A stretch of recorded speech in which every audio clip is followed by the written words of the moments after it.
YouTube. So today what we are doing is JavaScript algorithms and data structures on Free Code Camp. We're doing basic JavaScript challenge 89 of 113. So for this challenge we are going to delete properties from a JavaScript object. If you didn't watch the last video or the last couple of videos on JavaScript objects, definitely go check those out and go ahead and do the Free Code Camp material for that.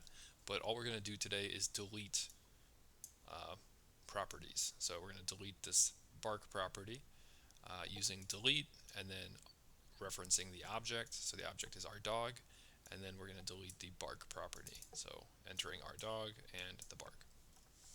Alright, so we're going to delete the tails property from my dog, and we can either use dot or bracket notation. Okay, so in this example we have my dog.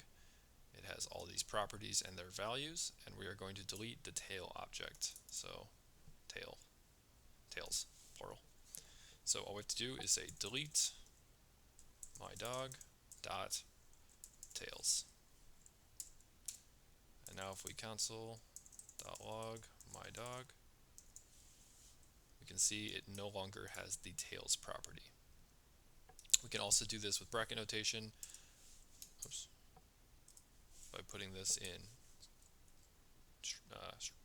straight brackets and saying in quotes tails, the object's property we want to delete, which is tails. And as you can see, that worked as well. So that's all we had to do for this one, guys. Hope that helped. If you're confused about JavaScript objects, go ahead and check out the last couple videos and attempt the Free Code Camp material. But yeah, hope to see you guys in the next video.